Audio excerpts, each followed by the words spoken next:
before I knew it, half the term had passed and I hadn't learnt anything.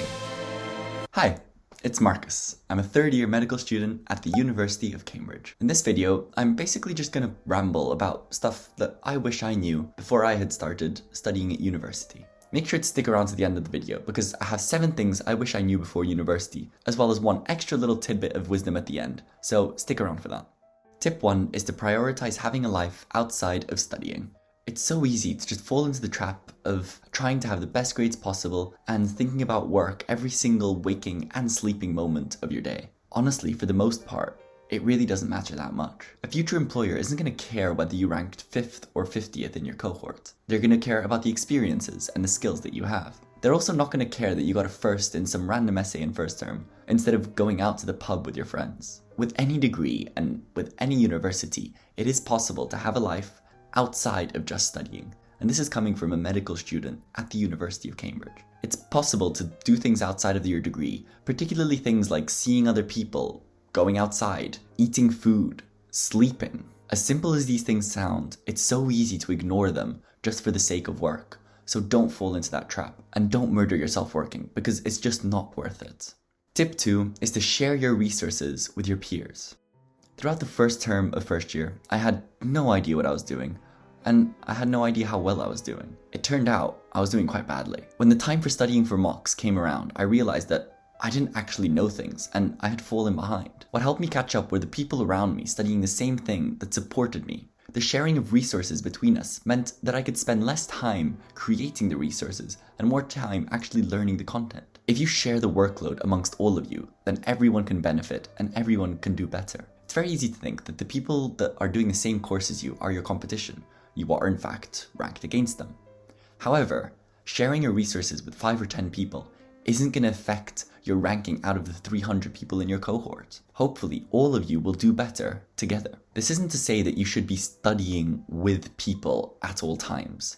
I often find this really hard to do because we study at different speeds and study in different ways. So doing things like essay plans and past papers just don't work for me because often I'll fall behind and I'll get lost. Therefore, having others around you is extremely valuable, but don't do everything with them. Tip 3, don't treat lectures the same as you would classes in school. Lectures are not the same as school. So a quick story time for you guys. So imagine this, I'm fresh out of school, COVID is raging behind us, and I walk into the welcoming presentation expecting nothing. We're greeted by our director of studies, who gives a great talk and reassures us that we all deserve to be there, which was great to hear. He then starts talking about the workload and tells us that the content we're about to cover in the following 8 weeks of study are going to be equivalent to 3 A-levels worth of content. I'm shook. I obviously don't believe him. How on earth could 8 weeks of content be 3 A-levels? A-levels was already such a huge deal. Covering all of that in 8 weeks just didn't seem possible. I then look at my calendar to see how full it is, and I find that there's only 10 lectures a week. That's like a third of the time I would be in class at school. Great, I thought. They can't possibly cover all of that material in this few lectures, so it can't be that hard. Going into lectures with this mentality was a huge downfall. I didn't realize that lectures were just a splurge of information. Lectures didn't take questions, there were no pauses, there were no repeats, and there were no example questions. It was just an hour of information being thrown at me.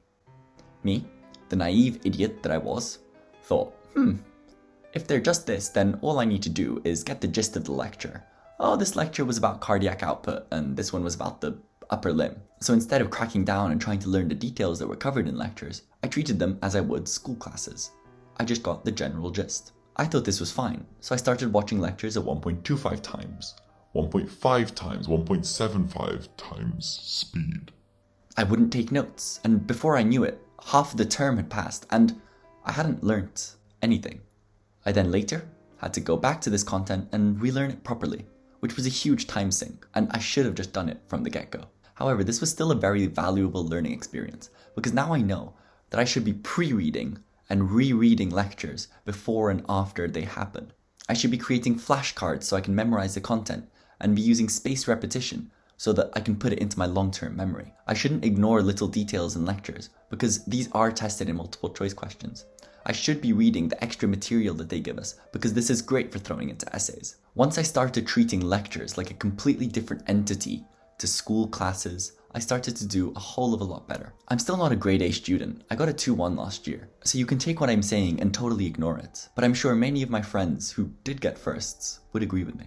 If you treat lectures like school classes, you won't keep up. Tip 4, you have to learn everything yourself. For a lot of a course, there won't be much formal teaching.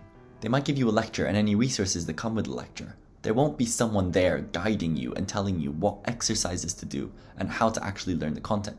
You have to do that yourself. You're not going to be spoon-fed everything. This led to many moments of confusion and me asking my friends, are we meant to know this? How are we meant to know this? We weren't taught this. Are we going to be tested on this? As odd as this may sound for a school student, it does make sense. If there were enough contact hours to actually teach us and spoon-feed us throughout the whole course, it just wouldn't be financially viable to keep the university running. There would just be too many contact hours. Therefore, independent learning is necessary. There is tons of time in afternoons and evenings between lectures and practicals for you to crack down and learn the content. And there are 1,000,001 ways that you can do this. It's up to you how you want to learn. The important thing is that you don't rely on just going to the lectures and the practicals to learn the stuff, because you will need to put in more effort than that if you want to do well. Tip 5 is that memorization is not evil. For some reason, when in school, I had this idea that memorization was evil and it was some sort of cheat code and I shouldn't be using it. Then, in university, I came across things like anatomy and biochemistry and physiology and pathology and pharmacology, and it was too much. I quickly realized that when in the lecture, I could understand the concepts that were being given to me. But if I didn't memorize the concepts and the content, then the following lectures which built on these, I just wouldn't understand, because I just wouldn't remember the foundations and the initial concepts. Once I started to memorize things, stuff started to flow a lot more easily, and I found that I could learn and understand things at a much greater pace than when I didn't bother to memorize. So you may be asking me, okay, cool, how do I memorize? Well, the best way to memorize by far is by using Anki. This is an app that is used by basically every medical student and language student in the entire history of the world, because it is just so awesome. It combines active recall with spaced repetition, which I talk about in my How to Study for Tests video, and it just drills information into your brain. If you are part of a course that does use some sort of memorization or learning as part of the core teaching and testing method of your course, then try out Anki. It has been a game changer for so many of my peers. Tip 6 is to set up an organizational system beforehand. I started out uni without really any sort of organizational system in place. So I was flooded with PDFs and PowerPoints, and I just didn't know where to put them all. This obviously became overwhelming, and things were lost or missed, which just isn't good. Therefore, I'd suggest to look up the modules that you're going to have and set up a digital file saving system for each of the modules, as well as extra files for admin and other things that you may want to be involved in. If you then create a system for labeling files so that you can find them more easily, this can save you a huge amount of time in the long run and prevents you from losing or missing anything important. I would recommend using a numbering system for your documents. So at the beginning or at the end of each file name, putting a particular number for the file type, the date, or anything else that you might find to be valuable. This is useful for when looking for documents or discriminating which documents are which. You can remember when you learned something and what it was, and then you can find the file more easily from there. Also, if you like having all of your notes and things in one place, I would suggest using something other than the native file browsing experiences, such as Files app on Mac or Google Drive. I would suggest using an app such as Notion, which I use as basically just a huge database of my life. It contains everything I need. If you haven't heard of Notion, there are a million videos out there that explain to you what it is and how to use it. So check those out. I haven't made one yet, I might do in the future, but I would still recommend using Notion. Tip 7 is don't be afraid to be wrong about things.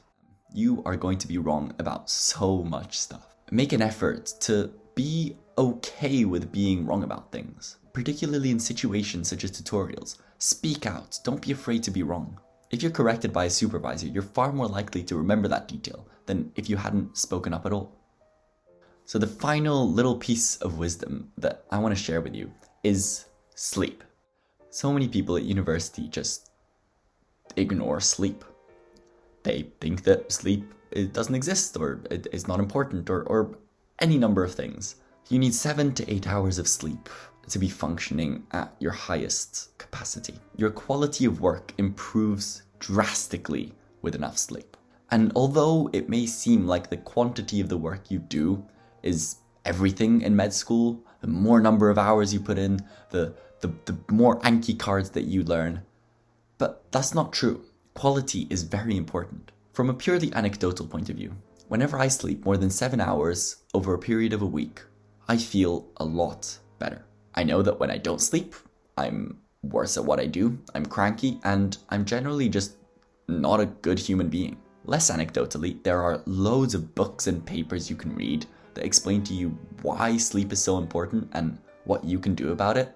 I would suggest reading the book by Matthew Walker, Why We Sleep. It's a surprisingly easy read. Anyways, the point is, getting enough sleep is so important for just surviving at university, so I can't stress it enough. That's it for now. I hope you found this video useful, and let me know if there's any tips that you would contribute to the lists in the comments below. Alternatively, let me know if you found this video useful at all, and what university and degree you might be studying. I'd love to hear about it. I hope you enjoyed the video, and I'll see you in the next one.